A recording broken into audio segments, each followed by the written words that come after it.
صلی اللہ تعالی علی محمد صلی اللہ علیہ وآلہ وسلم۔ دشمنان اسلام کے سامنے جا کر حضرت امام حسین رضی اللہ تعالی عنہ نے تقریر فرمائی۔ اس تخاطب کا دشمنان حسین پر کوئی اثر نہ ہوا۔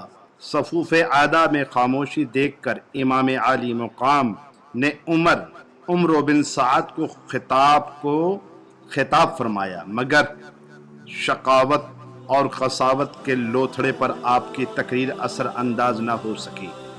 آپ 3 دن کے بھوکے پیاسے شیر کی طرح میدان میں کھڑے ہو گئے۔ ذوالفقار حیدری میان سے نکالی، جنگ شروع ہو گئی۔ ذوالفقار حیدری کی برش نے دشمنوں کے حواس باختہ کر دیے۔ شمر العین نے یہ نظارہ دیکھ کر آخری حلہ بول دیا۔ پوری کی پوری فوج آپ پر ٹوٹ پڑی۔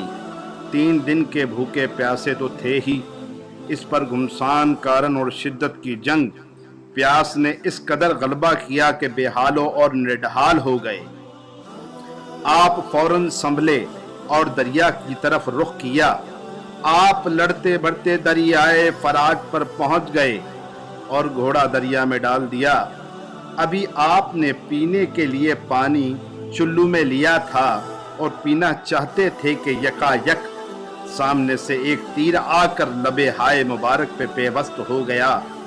آپ نے پانی ہاتھ سے پھینک دیا، تیر کھینچ کر نکالا، خون سے منہ لبریز ہو گیا۔ کلیاں کرتے ہوئے دریا سے باہر نکل آئے۔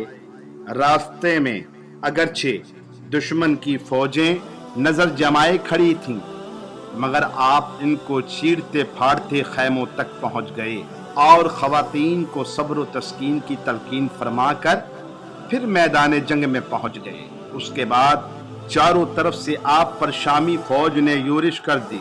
آپ تنہا 6000 شامیوں کا مقابلہ آخر کب تک کر سکتے تھے، جس میں اطہر زخموں سے چور چور تھا۔ اتنے میں ایک تیر آپ کی پیشانی مبارک پر آ کر لگا، جس سے تمام چہرہ خون میں لہو لہان ہو گیا۔ اس کے بعد پھر ایک اور تیر آپ کے سینہ اقدس پر آ کر لگا۔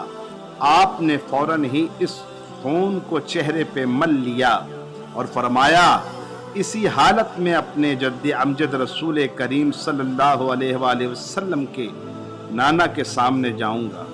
اس کے بعد چاروں طرف سے تلواروں کے پیہموار شروع ہو گئے، جس سے آپ گھوڑے پر نہ سنبھل سکے اور راکب دوش رسول زمین پر آ پڑے۔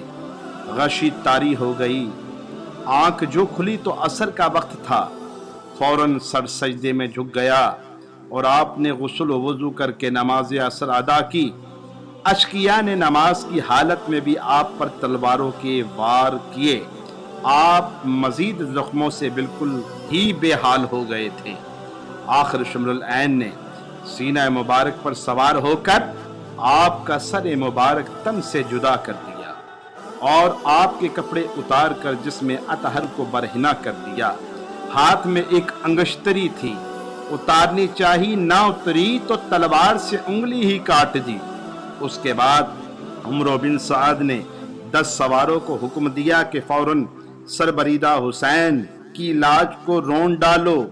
چنانچہ اس ملعینہ وقت نے ناش مبارک پر گھوڑوں کو خوب دوڑایا، جس سے جسم مجروح کے تمام اعضاء علیحدہ ہو گئے۔